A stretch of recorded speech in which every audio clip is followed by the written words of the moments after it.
Hello दोस्तों, 12 अक्टूबर सन 1972 south America के Uruguay देश से छोटा सा चैटर्ड हवाई जहाज टेक ऑफ करता है।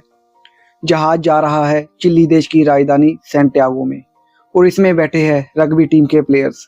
इस फ्लाइट में टोटल 45 पैसेंजर थे, जिसमें रग्बी प्लेयर्स के फैमिली मेंबर्स और फ्रेंड्स भी साथ में थे। ये उड़ान कोई ज़्यादा लंबी नहीं थी, ये उड़ान सिर्फ 3 घंटे की ही थी। लेकिन रास्ते में आती है विशाल एंडीज की पहाड़ियाँ। साउथ अमेरिका में एंडीज की पहाड़ियाँ दुनिया की सबसे लंबी पहाड़ियों में से एक है। 12 अक्टूबर के उस दिन पहाड़ियों में तूफान आता है, जिसकी वजह से प्लेन आगे नहीं जा पाता। पायलट डिसाइड करते हैं कि वो रास्ते में ही रुक जाएंगे और अगले दिन दोबारा से उड़ने की कोशिश करेंगे। अर्जेंटीना के मंडोजा शहर में प्लेन को लैंड करा दिया जाता है। अगले दिन ये प्लेन दोबारा टेक ऑफ करता है। पायलट ने देखा था कि मौसम साफ हो गया है, लेकिन उड़ने के थोड़ी देर बाद ही प्लेन में टर्बुलेंस देखने को मिलती है। प्लेन बहुत तेजी से ऊपर नीचे होने लगता है। इसी समय पायलट को चारों तरफ बादल ही बादल दिखाई देते हैं। अचानक से प्लेन में वार्निंग अलार्म बजने शुरू हो जाते हैं। किसी को समझ में नहीं आता कि क्या हो रहा है, लेकिन रग्बी प्लेयर्स बहुत बहादुर हैं। इन्हीं में से एक प्लेयर कहता है कि माउंटेन्स में प्लेन ऊपर नीचे ऐसे होते ही रहता है, डरने की कोई बात नहीं है। लेकिन जैसे ही प्लेन बादलों से बाहर आता है, पायलट देखते हैं कि आगे बहुत बड़ी चट्टान है। वो इमीडिएटली पैनिक में आकर प्लेन को ऊपर की तरफ मोड़ने की कोशिश करते हैं। प्लेन का डेंजरस अलार्म बड़ी तेजी से बजना शुरू हो जाता है, लेकिन बहुत लेट हो चुका था। प्लेन का पीछे का हिस्सा पहाड़ी से टकराकर टूट जाता है। प्लेन का पीछे का हिस्सा पहाड़ी से टकराने के कारण प्लेन की पिछली जो 3 सीटें होती हैं वो इसके साथ ही उड़ जाती हैं और इसमें बैठे 3 पैसेंजर हवा में उड़ जाते हैं। कुछ सेकंड के बाद प्लेन का अगला हिस्सा भी नीचे गिरने लगता है। नीचे गिरते गिरते उसका लेफ्ट विंग भी पहाड़ी से टकराकर टूट जाता है। कुछ और पैसेंजर प्लेन से नीचे गिर जाते हैं और प्लेन का अगला हिस्सा 350 किलोमीटर प्रति घंटा स्पीड से ग्लेशियर से टकराता है। प्लेन में सब कुछ तहस नहस हो जाता है। जो पैसेंजर सीटें थी वो प्लेन के पेच से फटकर बाहर आ चुकी थी। प्लेन के पायलट तुरंत मारे जाते हैं। प्लेन में बैठे 45 लोगों में से 12 लोग इस समय घटना में मारे जा चुके हैं और 33 लोग अभी भी सरवाइव कर रहे हैं, लेकिन इनमें से ज़्यादातर लोग बहुत जख्मी हालत में हैं और उन्हें ये भी नहीं पता कि इस समय वो कहाँ पर है। ये क्रैश हुआ प्लेन ज़मीन से 3570 मीटर की ऊंचाई पर एंडीज की किसी पहाड़ी पर बिखरा पड़ा है।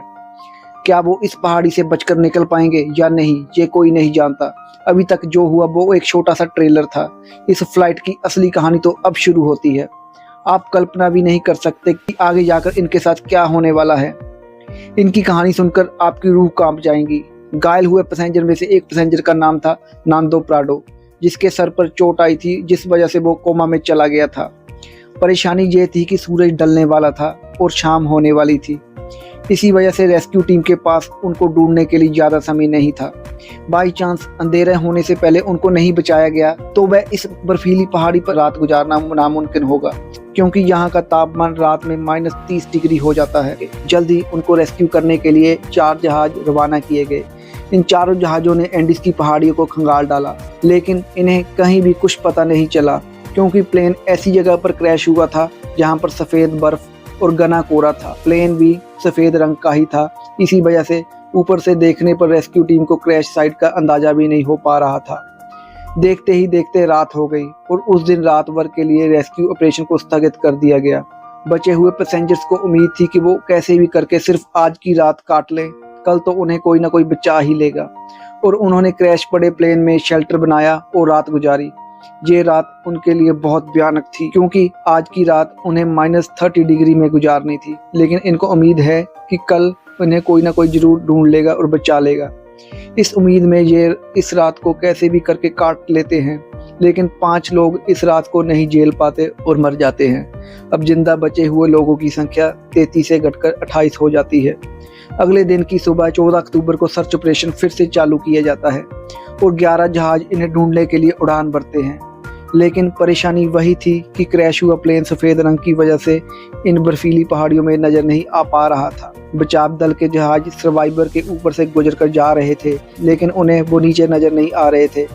इस वजह से सर्वाइवर्स ने बचाव दल को सिग्नल देने के लिए प्लेन के ऊपर लिपस्टिक से SOS लिखने की कोशिश की, लेकिन उन्हें रियलाइज हुआ कि इतना बड़ा लिखने के लिए लिपस्टिक काफ़ी नहीं थी। इसी वजह से उन्होंने अपने सूटकेस से बर्फ़ पर एक बड़ा सा क्रॉस का निशान बना दिया ताकि वो आसानी से बचाव दल को दिखाई दे सके। उस दिन इनके ऊपर से 3 प्लेन निकल कर गए, लेकिन अफसोस किसी ने भी इनको नोटिस नहीं किया और ये दिन भी गुजर जाता है। अगला दिन यानी 15 अक्टूबर, उस दिन भी कुछ ऐसा ही हाल रहता है, लेकिन बचाव दल इन्हें ढूंढने में असफल रहता है। अब इन सर्वाइवर्स को समझ आ चुका था कि ये बहुत बुरे फंस चुके हैं। मदद कब तक आएगी ये कहा नहीं जा सकता। इसी वजह से वो प्लेन में मौजूद चीज़ों से सर्वाइव करने की तकनीक बनाने लगे। सर्वाइवर्स धूप में बर्फ़ को पिघलाकर बूंद बूंद करके पानी की व्यवस्था कर ले रहे थे, लेकिन खाने के लिए उनके पास कोई ज़्यादा ऑप्शन नहीं थे। क्रैश के 3 दिन बाद यानी 16 अक्टूबर को नांदो प्राडो कोमा से जाग उठता है और जैसे ही उसे होश आता है उसे पता चलता है कि इस क्रैश में उनकी मां खत्म हो चुकी है और उसकी 19 साल की बहन गंभीर रूप से घायल है। दिन प्रतिदिन गुजरता जा रहा है, मदद मिल नहीं पा रही। प्लेन में जो भी खाना था वो अभी खत्म हो चुका है। सूरज की रोशनी बर्फ से रिफ्लेक्ट होकर उनकी आंखों को डैमेज कर रही है। भूख, प्यास और इतनी ठंड को सहते सहते अब इन्हें इस पहाड़ी पर 8 दिन हो चुके थे। रेस्क्यू प्लेन आते हैं और ऊपर से निकल जाते हैं। 8 दिन बाद नांदो प्राडो की बहन भी जिंदगी से हार जाती है और दम तोड़ देती है। उधर 8 दिन बाद सर्च ऑपरेशन को भी रोक दिया जाता है क्योंकि अक्टूबर के महीने वहां बहुत ज़्यादा बर्फ पड़ती है, इसलिए सर्च अभियान को 2 महीने के लिए स्थगित कर दिया जाता है। ऑफिशियल्स को ये लगा कि 8 दिनों में सारे यात्री मारे जा चुके होंगे, इस वजह से उनकी मुर्दा बॉडीज को 2 महीने के बाद खोजकर उनके घर वालों को भिजवा दी जाएगी। इधर सर्वाइवर्स को प्लेन के मलबे में एक रेडियो मिला। जब सर्वाइवर्स ने रेडियो को ऑन किया तो उन्हीं की न्यूज़ ब्रॉडकास्ट हो रही थी कि फ्लाइट 571 का सर्च ऑपरेशन को अब बंद कर दिया गया है। इस न्यूज़ ने सर्वाइवर्स के होश उड़ा दिए। अभी तक तो उन्हें खोजे जाने की उम्मीद थी, लेकिन अब रेडियो पर अपने ही मरने की खबर सुन रहे थे। अपने खोजे जाने की एक उम्मीद की किरण थी, वो भी अब खत्म हो चुकी थी। अब उनको पता है कि यहाँ मौत निश्चित है। अब या तो इस मुश्किल को अपने ऊपर हावी होने दो या तो उसका डटकर मुकाबला करो। उन्होंने प्लेन की सीटों को फाड़कर उसकी रुई को अपने कपड़ों में भरकर ठंड से बचने की उम्मीद की। सीट कवर्स को पैरों में लपेटकर बर्फ में चलने के लिए जूते बनाए। सबसे बड़ी दिक्कत खाने की थी।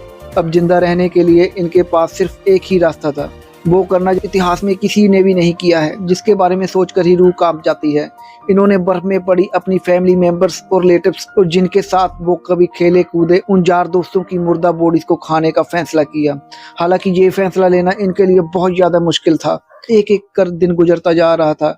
इनके पास खुद को बचाने के लिए और कोई रास्ता नहीं था। वो रात को ठंड से बचने के लिए टूटे पड़े प्लेन के अंदर ही सोते थे। इनके पास खुद को बचाने के लिए और कोई रास्ता नहीं था। लेकिन क्रैश के 16 दिन बाद यानी 29 अक्टूबर को कुदरत ने इनको एक और झटका दिया। वो रात में सो रहे थे। अचानक उन्हें पता चलता है कि पहाड़ से बर्फ का एक मोटा हिस्सा टूटकर नीचे गिर रहा है। ये अवलांच इतनी जोर से आया कि भारी मात्रा में मौजूद बर्फ ने उनके प्लेन को अपनी चपेट में ले लिया। उनका प्लेन बर्फ के नीचे दब चुका था और प्लेन के अंदर भी बर्फ घुस चुकी थी। इस वजह से उनके लिए ऑक्सीजन की कमी हो गई और दम घुटने की वजह से 8 लोग दम तोड़ देते हैं और अब केवल 19 लोग ही जिंदा बचे हैं, लेकिन वो भी बर्फ के नीचे दबे हैं। इस बर्फ से बाहर निकलने में इन लोगों को 3 दिन का समय लग जाता है। अब इन्हें रियलाइज हो जाता है कि यहाँ रहेंगे तो एक एक करके मारे जाएंगे। इससे अच्छा है कि इस पहाड़ी से बाहर निकलकर मदद ढूंढने की कोशिश की जाए। इन लोगों में ज्यादातर लोग जख्मी हालत में थे, इसी वजह से वो इस पहाड़ी को पार नहीं कर सकते थे, लेकिन 3 लोग ऐसे थे जो कम जख्मी थे। इसी वजह से उन 3 लोगों ने इस पहाड़ी से बाहर निकलकर मदद लाने का फैसला किया। उन्होंने रास्ते के लिए मांस के टुकड़े और साथ लिए और उनको ठंड से बचने के लिए सबसे मोटे कपड़े दिए गए। क्रैश के 33 दिनों के बाद यानी 15 नवंबर को ये तीनों लोग मदद ढूंढने के लिए निकल पड़ते हैं। चलते चलते इनको शाम होने लगती है, तभी इनकी नज़र प्लेन के टूटे हुए दूसरे हिस्से पर पड़ती है। प्लेन का जो पिछला हिस्सा टूटकर अलग हो गया था वो दिखाई देता है। जब वो उस मलबे के पास जाते हैं तो उनको खाने का बहुत सारा सामान मिलता है। आज की रात उन्होंने इसी में गुजारी। पिछले कुछ दिनों में उनके लिए आज की रात बहुत अच्छी रही। प्लेन के पिछले भाग में उन्हें एक बैटरी मिली। उन्होंने सोचा क्यों ना इस बैटरी को प्लेन की मेन बॉडीज के पास ले जाया जाए और उनमें लगी कम्युनिकेशन डिवाइस को चालू करके मदद मंगवाई जाए, लेकिन बैटरी का वजन 25 किलोग्राम था। इतनी भारी बैटरी को इतनी कमजोर हालत में क्रैश साइट पर ले जाना संभव नहीं था। फिर उन्होंने सोचा कि प्लेन की मेन बॉडी से उस कम्युनिकेशन डिवाइस को ही निकालकर इस बैटरी के पास लाया जाए और उसे चालू किया जाए, जिसकी मदद से वो बचाव दल को बुला सके। कुछ दिनों तक इन्होंने इसे चालू करने की कोशिश की, लेकिन इन्हें सफलता नहीं मिली। क्रैश के 59 दिनों बाद यानी 11 दिसंबर को एक और अवलांच आता है, जिसमें 3 और सर्वाइवर मारे जाते हैं, जिसके बाद जिंदा बचे लोगों की संख्या केवल 16 रह जाती है। और अब ये तीनों नौजवान कनासा, प्राडो और विंगटन बिना देर किए ग्लेशियर पर चढ़ाई करते हैं। ये तीनों पश्चिम दिशा की ओर चलना शुरू कर देते हैं, लेकिन ये बिल्कुल भी नहीं जानते थे ये जिस दिशा में जा रहे हैं इस दिशा में इनको इंसानी बस्ती मिल पाएगी या नहीं। इनको ये लग रहा था कि उनको ये सामने वाली पहाड़ी को पार करना है और मदद मिल जाएगी, और उन्हें उम्मीद थी कि 3 दिनों में वो इस पहाड़ी को पार कर लेंगे। इसलिए उन्होंने अपने साथ में 3 दिनों की मीट की सप्लाई रखी। इन्होंने धागे से सिलकर एक स्लीपिंग बैग बनाया था। ये सारा दिन बिना रुके इस पहाड़ पर चढ़ते और रात को स्लीपिंग बैग में चिपक कर सो जाते। बिना किसी छत के -30 डिग्री में रात गुजारना बहुत कठिन काम था। चलते चलते इन्हें चौथे दिन की सुबह हो चुकी थी। अच्छी बात ये थी कि वो उस पहाड़ी की चोटी पर पहुंच चुके थे। जैसे ही ये पहाड़ की चोटी पर पहुंचे, इनके पैरों के तले जमीन निकल गई। इन्हें पहाड़ पर चढ़कर पता चलता है कि वो इतने दिनों से जिस दिशा में जा रहे थे वो गलत दिशा थी। अब क्योंकि इनके पास खाने की सप्लाई बहुत कम थी, इसी वजह से इन्होंने फैसला किया कि उनमें से एक बंदा क्रैश साइड पर वापस चला जाएगा और 2 लोग आगे जाएंगे। इस वजह से विंगटन वापस लौट जाता है और प्राडो और कनासा आगे बढ़ते रहते हैं। उस पहाड़ी की चोटी पर चढ़ने के बाद इनको सही रास्ते का अनुमान हो जाता है और ये दोनों कुछ दिनों तक आगे बढ़ते रहते हैं। कुछ दिनों बाद इन्हें पानी की एक धारा मिलती है। वो इस धारा के साथ साथ नीचे चलते रहते हैं और लगातार 9 दिनों तक चलने के बाद 20 दिसंबर को वो एक नदी के किनारे पहुंच जाते हैं और उन्हें नदी के दूसरे किनारे घोड़े पर आदमी दिखाई देता है। इन्होंने उसे मदद की गुहार लगाई, लेकिन वो उन्हें टुमारो बोल के चला गया। उस दिन उन्हें कोई मदद नहीं मिल पाई, लेकिन अगले ही दिन वो आदमी फिर से वापस आया और पत्थर में कागज और पेन बांधकर उनकी तरफ फेंका। नांदो प्राडो ने कागज पर जो भी घटना उनके साथ घटी थी कागज पर लिख दी। जब उस आदमी ने पेपर को पढ़ा तो वह सब कुछ समझ जाता है, क्योंकि उसको पता था कि इन पहाड़ियों में कुछ दिन पहले प्लेन क्रैश हुआ था और इनके एरिया में भी पूछताछ के लिए लोग आए थे। लेकिन वो हैरान था कि ये लोग अभी तक कैसे जिंदा बचे रहे हैं। वो आदमी जल्दी से शहर गया और आर्मी कमांडर को ये इन्फॉर्मेशन दी और जल्दी चिली की एयरफोर्स इन्हें रेस्क्यू करने पहुंचती है। आर्मी ऑफिसर प्राडो और कनासा को हेलीकॉप्टर में बिठाकर क्रैश साइट पर पहुंचते हैं और 22 दिसंबर 1972 को क्रैश के 70 दिनों के बाद बचे हुए सर्वाइवर्स को रेस्क्यू किया जाता है। इन लोगों की हालत बहुत ज्यादा खराब थी। इस क्रैश के बाद टोटल 16 लोग ही सर्वाइव कर पाते हैं। इनकी कहानी सच में दिल दहला देने वाली कहानी है। लेकिन इससे भी खतरनाक सर्वाइवर की कहानी है एक ऐसे व्यक्ति की जो 438 दिन गहरे समंदर में फंसा रहा। विशाल समंदर में एक छोटी सी नाव ही उसका घर बन गई थी। वो 438 दिनों तक मदद की आस लगाए भटकता रहता। कहानी को आप स्क्रीन